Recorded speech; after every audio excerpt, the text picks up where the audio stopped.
حضرت ابو بکر، حضرت عمر، حضرت عثمان، حضرت علی. میں نے اپنی ذاتی رائے، حقیر سی رائے عرض کی ہے، اس میں حضرت حسن کا دور بھی شامل ہونا چاہیے 6 مہینے کا. تب وہ 30 برس پورے ہوتے جو حدیث میں آیا ہے کہ خلافت جو ہے وہ 30 برس رہے گی، اس کے بعد ملوکیت شروع ہو جائے گی. تو ملوکیت کا پہلا قدم یہ تھا کہ حضرت معاویہ نے طاقت سے بزور خلافت حاصل کی، اس لیے ان کو خلیفہ راشد ہم نہیں کہتے.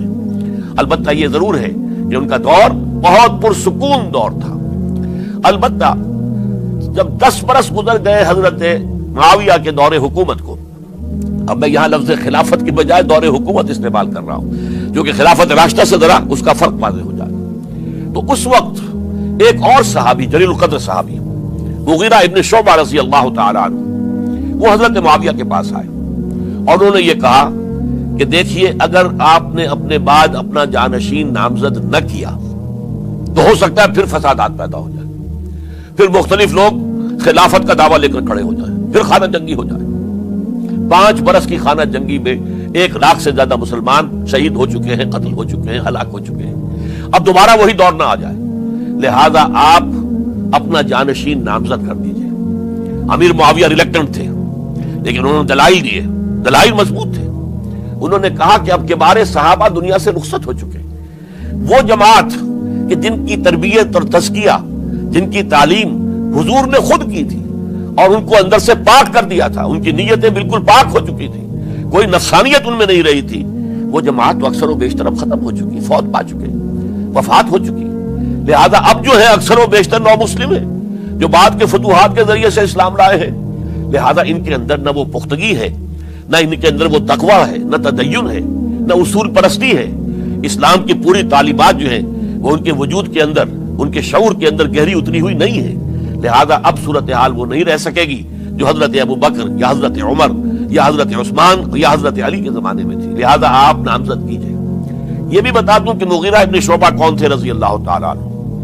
نمبر 1 یہ ہے کہ یہ اصحاب شجرہ میں شامل ہیں، جن 1400 یا 1800 افراد نے حضور سے بیعت کی تھی صلح حدیبیہ سے متصلا قبل، اس درخت کے نیچے بیٹھ کر جس کے بارے میں سورہ فتح میں فرمایا گیا کہ لقد رضی اللہ عن المؤمنین اذ یبایعونک تحت الشجرہ.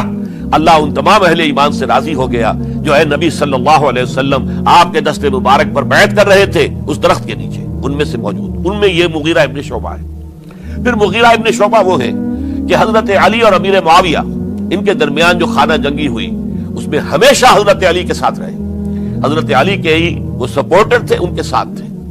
اس پہلو سے اچھی طرح سمجھ لیجئے کہ یہ نہیں ہے کہ وہ در حقیقت کو پہلے سے وہ امیر معاویہ کے ساتھی تھے، نہیں. لیکن اب جو صورتحال وہ دیکھ رہے تھے، جہاں دیدہ انسان تھے، بہت بڑے سیاستدان تھے، جانتے تھے حالات کو، حالات کے نفس پر ان کا ہاتھ تھا. لہذا انہوں نے یہ مشورہ دیا اور پھر امیر معاویہ نے اس مشورے کو قبول کر لیا اور یزید کی ولی عہدی کا اعلان کر دیا. یہ بالکل مڈل ہے حضرت امیر معاویہ کے دور خلافت کا درمیان. یہ 10 سال جب ہو گئے تھے حضرت امیر معاویہ کی خلافت کو یا حکومت کو، تب یہ معاملہ پیش آیا اور یزید کے ہاتھ پر یہ بیعت ولی عہدی تمام جو بھی مختلف گورنرز تھے ان کے ذریعے سے کہہ دیا گیا اپنے اپنے علاقے کے لوگوں سے بیعت لے لو. یہ بیعت عام طور پر لوگوں نے کر لی. البتہ 5 شخصیتیں جو بہت نمایاں تھیں انہوں نے اس بیعت سے انکار کیا. ان میں کون تھے ذرا نوٹ کیجئے. حضرت ابو بکر فوت ہو چکے، ان کے بیٹے عبد الرحمن ابن ابی بکر. حضرت عمر فوت ہو چکے، ان کے بیٹے عبداللہ ابن عمر. حضرت زبیر فوت ہو چکے، ان کے بیٹے عبداللہ ابن زبیر. حضرت عباس فوت ہو چکے، ان کے بیٹے عبداللہ ابن عباس. حضرت علی شہید ہو چکے، ان کے بیٹے حسین ابن علی رضی اللہ تعالی عنہم اجمعین. یہ 5 جو امت کے بہت بڑے 5 افراد کے گویا کے وہ چشم و چراغ تھے ان گھرانوں کے، انہوں نے انکار کیا. اور ان میں خاص طور پر عبد الرحمن ابن ابی بکر نے یہ جملہ کہا کہ تم چاہتے ہو کہ قیصر و کسریٰ کی سنت پر عمل کرو کہ باپ کے بعد بیٹا حاکم بن جائے. یعنی ایک قدم تو خلافت کا نظام پہلے ہی نیچے اتر چکا. مشاورت سے تو حضرت امیر معاویہ کا بھی جو نسب ہوا ہے وہ مشاورت سے نہیں ہوا. ایک درجے میں وہ جو اللہ تعالیٰ کے رسول نے عمارت بنائی تھی شاندار، اس خلافت کا جو سیاسی نظام تھا اس میں ایک تو کڑی آ چکی زوال کی کہ ایک شخص نے طاقت کے ذریعے سے خلافت حاصل کر لی. اب اس کی اگلی کڑی لانا چاہتے ہو کہ قیصر و کسریٰ کے طریقے سے خاندان کے اندر، ایک قبیلے کے اندر یہ خلافت جو ہے، یہ حکومت جو ہے، نسل بعد نسل، باپ کے بعد بیٹا اور بیٹے کے بعد پوتا، اس کو ہم کبھی گوارا نہیں کریں گے۔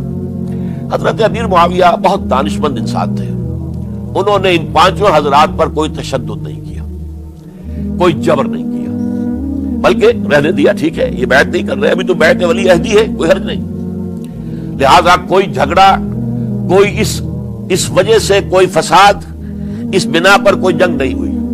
10 سال گزر گئے، یعنی 10 سال تک یزید ولی عہد رہا ہے، 10 سال تک، اور اس سوائے ان 5 بڑی شخصیتوں کے جو پوری امت تھی، عوام الناس تھے، ان سب نے اسے قبول کیا۔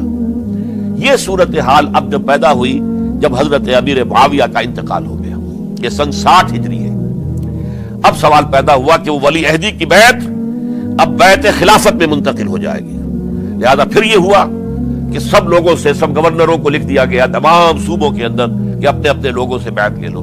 ظاہر بات ہے کہ وہاں کوئی ریفرنڈم نہیں ہوتا تھا، کوئی ووٹ نہیں ہوتے تھے کہ اس کی پرچیاں ڈالی جا رہی ہوں، ایک ایک شخص سے رائے لینا نہیں ہوتی تھی، بلکہ اس وقت کی جمہوریت یہ تھی اور شورائیت یہ تھی کہ ڈفرنٹ کلینز ہیں، ڈفرنٹ فیملیز ہیں، ڈفرنٹ ٹرائبز ہیں، ان کے سردار، ان کے بڑے لوگ، ان کے اہم لوگ بیعت کر لیں تو گویا کہ سب کی بیعت ہو گئی۔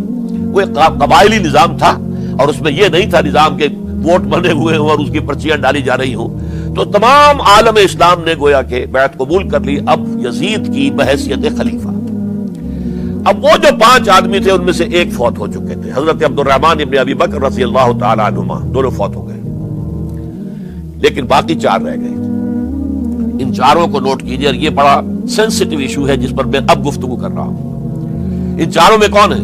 عبداللہ ابن عباس، عمر میں سب سے بڑے وہ ہیں، اور ان کی شان یہ ہے کہ انہیں حبر الامہ کہا گیا ہے، امت کے سب سے بڑے عالم، اور قرآن مجید کے وہ سب سے پہلے مفسر ہیں۔ اصل جو جتنی بھی تفسیری روایات ہمیں ملتی ہیں حضرت عبداللہ ابن عباس کے شاگردوں سے، تابعین سے، لہذا ان کا بہت اونچا مقام ہے۔ حضرت عبداللہ ابن عمر، ان کا مقام بھی آپ کو معلوم ہے، حدیثوں کی کتنی بڑی تعداد ہے جو عبداللہ ابن عمر سے مروی ہے، اور اس کو سلسلۃ الذہب کی پہلی کڑی کہا جاتا ہے۔ روایت حدیث میں جو سرہنی زنجیر ہے اس کا آغاز حضرت عبداللہ ابن عمر ہے۔ ایک طرف یہ دونوں ہو گئے، ان دونوں کی رائے کیا ہوئی؟ اگرچہ کام غلط ہوا ہے، یہ اس طریقے سے قیصر و کسریٰ کی روایت پر عمل کرنا غلط ہے، لیکن یہ اتنی بڑی غلطی نہیں ہے کہ اس کی وجہ سے باہمی جنگ و جدال ہو، خونریزی ہو، ایک دوسرے کی گردنیں کاٹی جائیں اور فتنہ و فساد پیدا کر دیا جائے۔ لہذا انہوں نے یزید کی بیعت کر لی۔ 2 حضرات رہ گئے، یہ نسبتاً نوجوان ہیں، ان دونوں کی پیدائش ہجرت کے بعد ہوئی ہے۔ ہجرت کے بعد پہلا بچہ جو مہاجرین میں پیدا ہوا ہے وہ عبداللہ ابن زبیر ہے، بلکہ کچھ عرصے تک مہاجرین میں جب کوئی پیدائش نہیں ہوئی تو وہ مکے مدینہ کے منافقین نے کہنا شروع کر دیا تھا کہ یہ یہاں کے کمزور ہو گئے، نامرد ہو گئے، ان کی اولاد اب چلے گی نہیں۔ تو عبداللہ ابن زبیر جب پیدا ہوئے، اور آپ کو معلوم ہونا چاہیے وہ حضرت ابو بکر صدیق کے نواسے ہیں، حضرت عائشہ صدیقہ کے ہمشیرہ حضرت اسماء کے بیٹے ہیں عبداللہ ابن زبیر، اور زبیر بہت شجاع، بہت ہی بہادر انسان تھے۔ تو عبداللہ ابن زبیر کے اندر بھی وہی کیفیات تھی۔ انہوں نے کہا نہیں، اس غلطی کو ہم برداشت نہیں کریں گے، خونریزی ہوتی ہے تو ہو، لیکن ہم اسلامی نظام کو نیچے اترتا ہوا نہیں دیکھ سکتے۔ جیسے کبھی حضرت ابو بکر نے فرمایا تھا، ایبدل الدین وانا حی، کیا دین میں ترمیم اور تنسیخ کر دی جائے گی؟ دین کو بدل دیا جائے گا، دین میں تحریف کر دی جائے گی، جبکہ میں ابھی زندہ ہوں، میں جیتے جی یہ نہیں ہونے دوں گا۔ حضرت عبداللہ ابن زبیر کی یہ رائے ہوئی، وی ہیو ٹو چیلنج، ہم مقابلہ کریں گے، ہم اسے پیسیولی قبول نہیں کریں گے۔ انہوں نے بیعت سے انکار کیا اور مدینہ چھوڑ کر مکے جا کر حرم کے اندر پناہ گزین ہو گئے۔ یہی معاملہ حضرت حسین ابن علی رضی اللہ تعالی عنہما کا تھا، وہ بھی نہایت شجاع، نہایت جری، نہایت بہادر۔ انہوں نے بھی کہا کہ یہ غلط قیصر و کسریٰ کی روایت جو شروع ہو رہی ہے